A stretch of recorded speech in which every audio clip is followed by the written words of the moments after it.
Never even need to think about that. He waited for the right moment to use it. He waited for the right moment to use it. That means that he was looking for the right chance to step in and exercise his power in search of revenge. This was really the right moment for his revenge. The moment was ripe. News just into us here at CNN. United States Supreme Court Justice Antonin Scalia has died. So this was really the right moment. Antonin Scalia just passed away shortly before the end of President Obama's presidency. But he already actually predicted about the possible revenge in the case of the candidate who might not actually respect the judicial philosophy of Republicans. He was always looking for a chance to make a revenge on Robert Bork's dead case. Scalia was found dead in his bed one day. And what to do in this moment of crisis becomes probably the defining moment of Mitch McConnell's. So Anthony Justice Scalia was found dead on his bed, right? So while he was sleeping in his bed, he all of a sudden was found to be dead. Somebody later came to his room to recognize him dead. That was completely unpredicted. No one was calculating days to witness the death of Justice Scalia because it was completely out of the blue, out of the bolt. McConnell immediately understood the political implications. So McConnell immediately understood the political implication here is, while President Obama was in power, this death of a conservative justice could actually mean another addition to the liberal core. Then it would actually make not just a 5-4, but 6-3. Then this is a must prevent situation. Mitch McConnell recognized what he should do upon hearing this news. There would be no way he would let it happen or let the Obama administration appoint and confirm another justice in the court, because this would be the beginning of almost undoable shakeup in the court system, disfavoring all of the conservative agendas. Because Antonin Scalia was considered as an apostle of judicial originalism. He was a firm defender of the Constitution and the spirit of the founders. He had no other wish. That was really the politically implied understanding here. His absence could mean a very serious vacancy, but the problem is the overarching theme here is another infusion coming from liberal. That was really the sentiment. Scalia's death. But within a matter of moments, Mitch McConnell had a decision to make. Was he going to turn over entire control of the Supreme Court to Barack Obama? Exactly. He knew what he had to do. He immediately figured out what type of decision he would make. Think about it. If he somehow couldn't actually rally all of conservative members in the Congress behind the common agenda, if there would be a no political coalition, then Barack Obama would get away with this consolidation of a liberal court for decades by having yet another member beautifully nudged into the scene. That's the real problem. Not just actually having a two additional member, Justice Sonia Sotomayor and Elena Kagan, and having another member confirmed, then this would be the end of the conservative values. There is no way this type of absolute majority would be stultified. There must be a preventive measure to drag down the procedure at all costs. What was on the line is the demise of not just Antonin Scalia, but the core that would preserve a platform for Republican ideologies and conservative values. Because it was not just a 5-4 shakeup, giving a one little seat more to someone else, but having a 2 more seat, leaning towards one side. And this is really a whole new game. There was no way one could easily shake this up in sway of yet another addition. There is no chance. End of his tenure. Or was he going to make the decision as leader of the Senate that they weren't going to confirm the nominee? So it's very obvious. Either he would actually give immediate control to President Barack Obama, moving on to nominate another person and letting this person confirmed, or he would actually sabotage the entire procedure to prevent it from happening. That type of life or death situation. That quick judgmental acuity mattered so much. With that vacancy, the question is, will a Republican-controlled Senate... President Barack Obama's replacement would give Democrats a 5-justice majority on the court. Mitch McConnell doesn't even wait for the day to end after Antonin Scalia dies to put out a statement saying, in effect, we're not going to let President Obama replace him. The actual consequence that was expected from this type of addition was a 5-4 balance. If there had been one more judge coming from the liberal side, then this would completely renew the actual balance in the system as a 5-4, solid 5-4. 5 very clearly identifiable Democratic justices from the left wing. They're likely to occupy 5 different seats. Those are not really moderate, but they're likely to be a solid Democrats whose convictions are unwaveringly tied up with liberal agendas. So, Mitch McConnell was very adamant on preventing from this happening. He was very much determined to block all this procedure. This was really a demonstration of the obstruction, because he actually demanded a guts to evade all the responsibilities expected from any type of legitimate and right-minded lawmakers in the Congress, because he didn't actually do anything that would be reasonable in pursuit of his political gain.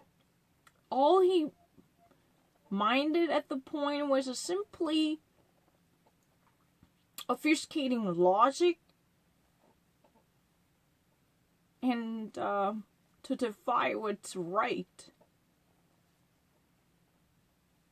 in the view of blocking President Obama. Although a majority of Americans truly at the time cast their ballots in the poll for President Obama's entitlement, whoever was in the office could even make this nomination, and this nominee was indeed eligible for confirmation if qualified. That was really the viewpoint. There wasn't nothing wrong, just simply because he was outgoing president after serving 2 terms. That would not significantly undermine the presidential authority to nominate another justice in the Supreme Court. This vacancy should not be filled until we have a new president. So at the time, the political trend was pretty much contested between a Democratic candidate, Hillary Rodham Clinton, and a Republican candidate, President Donald Trump. So Mitch McConnell knew that. Let's try to actually leave this test to the incoming president, whoever that might be. Because this can never be just confirmed by this outgoing president.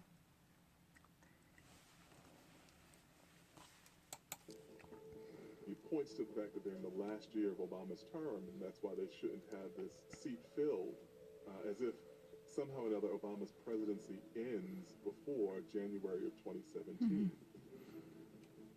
So, his plan was simple. He wanted to actually block all this exercise of power by President Obama until January 20th. Because that was really the day the new president would be sworn into the office. Until that inauguration, there should be no appointment. That was his strategy. He had nothing much going on, but he actually sticked to that philosophy.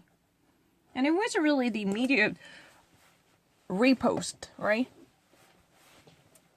Because he was desperate to give this taste of blood back to Democrats. In memory of the political sacrifice Robert Bork. Doesn't matter if you name anybody or not. We're not considering anybody because it's too close to the election. How shocking was that to you? It was amazing to me. I mean, they can say, "Oh, there's precedent." This was unprecedented.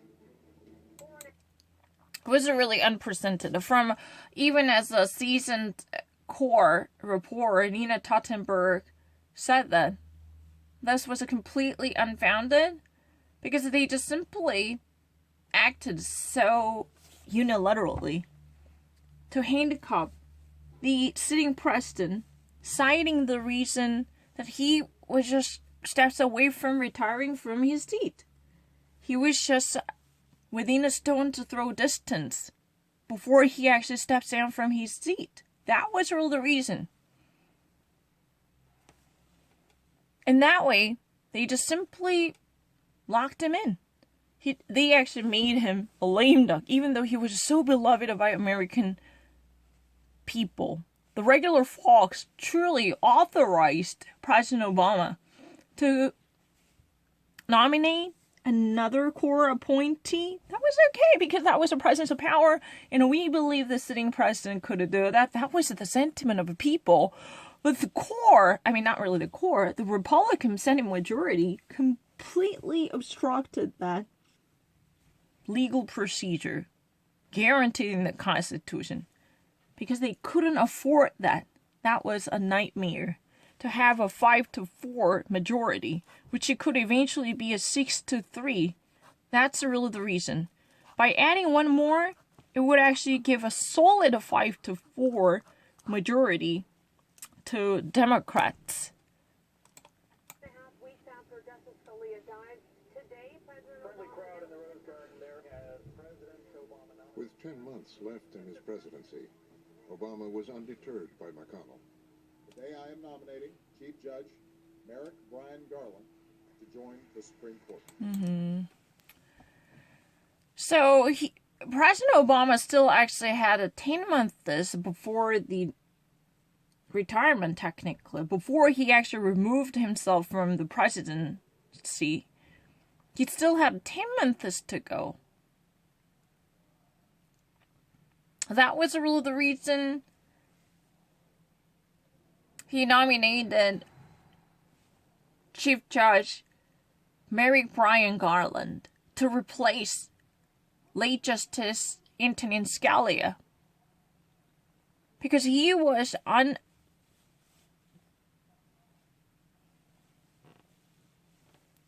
he was not the person who would be flinched like a coward in the face of threat coming from Mitch McConnell and co., he was not wavered.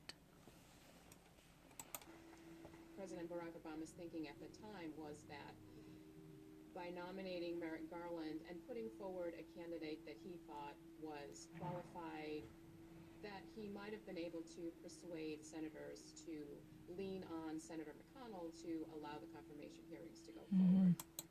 So what President Obama actually at that time had a thought was like this, according to this reporter's testimony. President Obama calculated that if he ever selected a reasonable figure, he could have possibly convinced the reasonable folks, even across the political lines or party lines, to have this person confirmed. He thought that so long as Merrick Garland's resume was suitable and contestably qualified, then certain folks from the Republican Party could join Democrats, so he might have done this smoothly, relying on the sound mind of legislators leaning on Mitch McConnell. Even though Mitch McConnell would be against the whole procedure, but there could be certain participants who might actually cross the party lines, who might actually reach out to Democrats, because still he was serving the nation as the president, and there were already a whole lot of months before his final day. Because technically 10 months is really like a year. No one could actually say that this is the final days. It was like the final year. So he thought that this could have been done. That was really the public spirit. As long as he picked out the right person, on the condition that Merrick Garland met the qualifications demanded by all accounts, committing to common sense, then the reasonable members in the Senate could have possibly cast their ballots for this confirmation. That was his strategy. Thank you, Mr. President.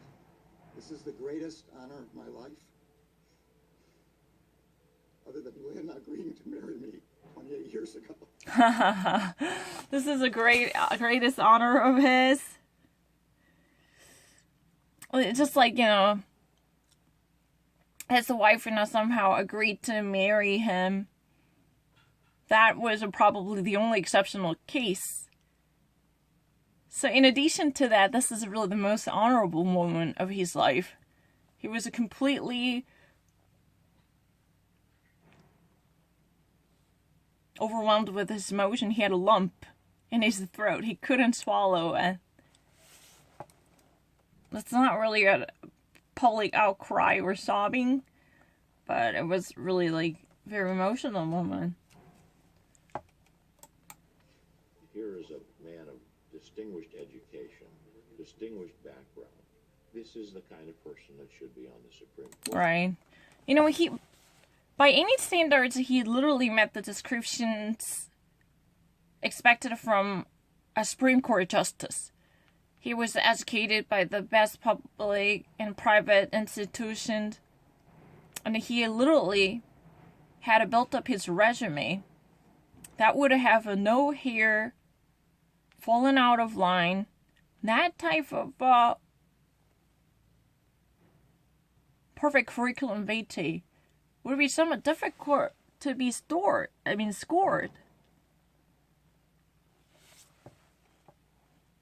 So he actually met the perfect job description.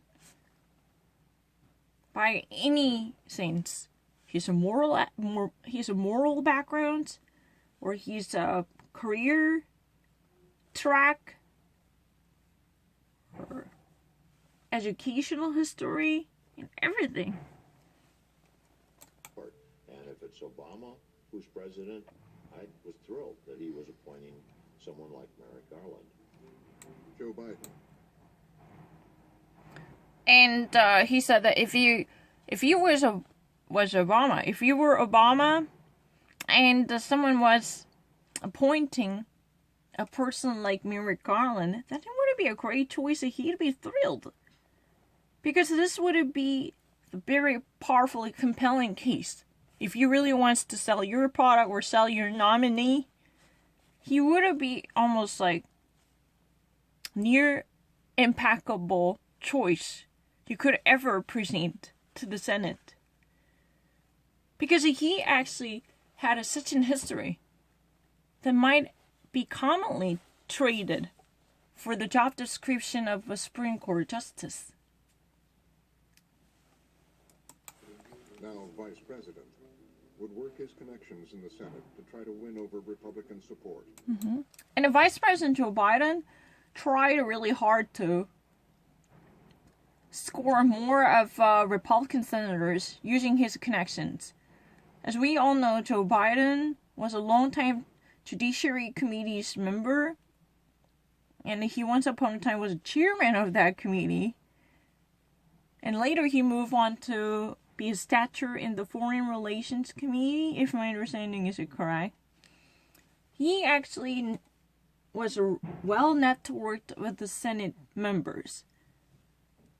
So he actually tried to pull wires by connecting his old fellows and colleagues in the Senate to support Merrick Garland.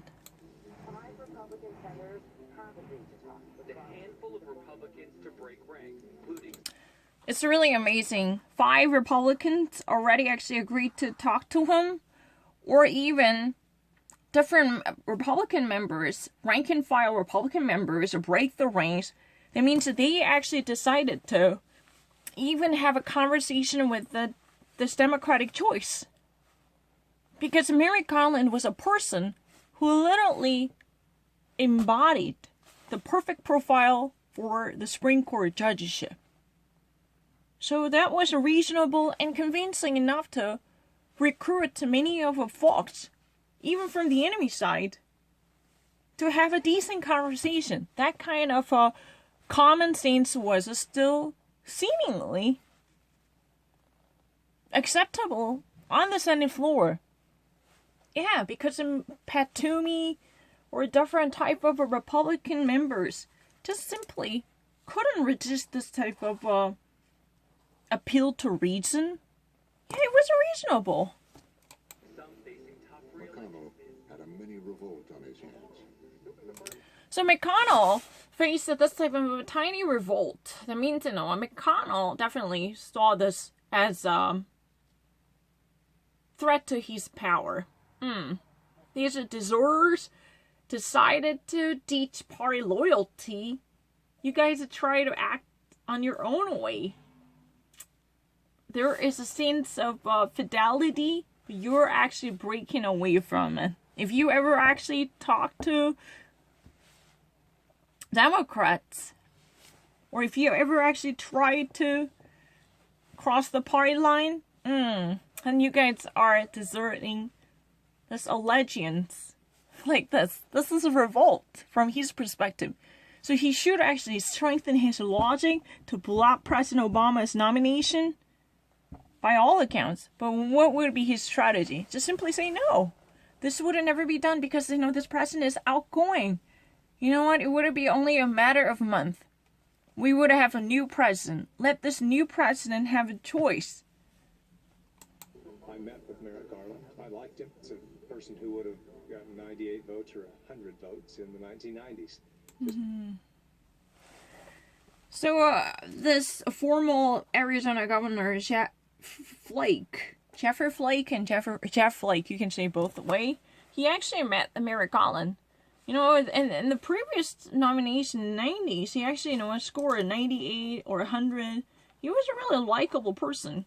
Merrick Garland, who was a curriculum vitae, was a perfect, and who had no serious flaws to become next Associate Justice in the Supreme Court, and everyone found him well-rounded. There was nothing particularly difficult or cranky, or he was not the person whose bad disposition troubled chances of his presence in the higher court, or even the land's highest court. That was really the first impression felt by many of the Republican members. Just a few years before.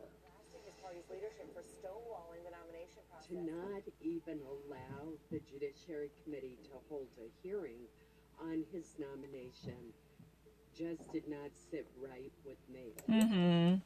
So, many of so-called conscience of the Republican Party, those people who might really want to uphold the moral uprightness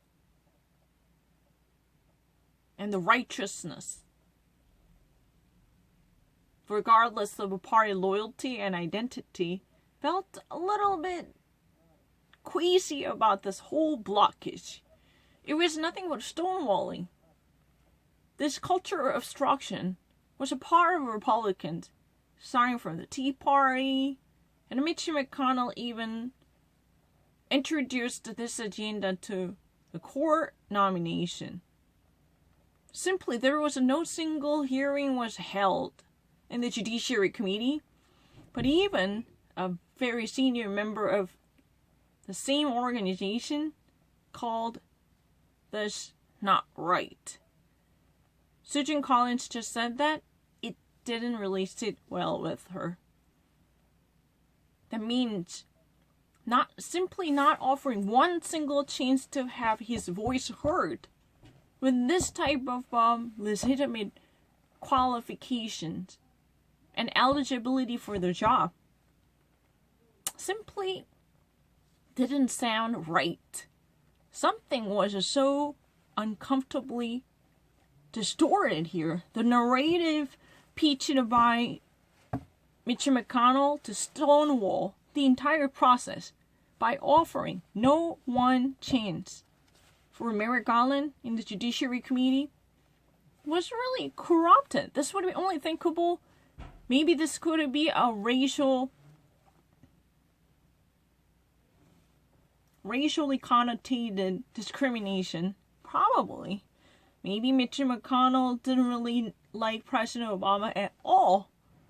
Just because, just like the President Obama mentioned, the fact that he was President Obama, the fact that he was someone named Barack Obama, was so troublesome and is so disturbing to someone like Mitch McConnell, so he couldn't let him govern the nation in proper sense. There must be certain, or whatever issue, that should be defied. Maybe. I mean, it's really sad, because I actually heard of President Obama's recent interview with the NPR, and he said that Mitch McConnell kind of was the person who literally wanted to shoot him down just because he was Barack Obama. There was a definitely underlying theme associated with the racism. No one can actually say that this had nothing to do with the color issue. Because if that president was white Caucasian, would he really have what he had done to President Obama? He was so disrespectful of President Obama's executive authority.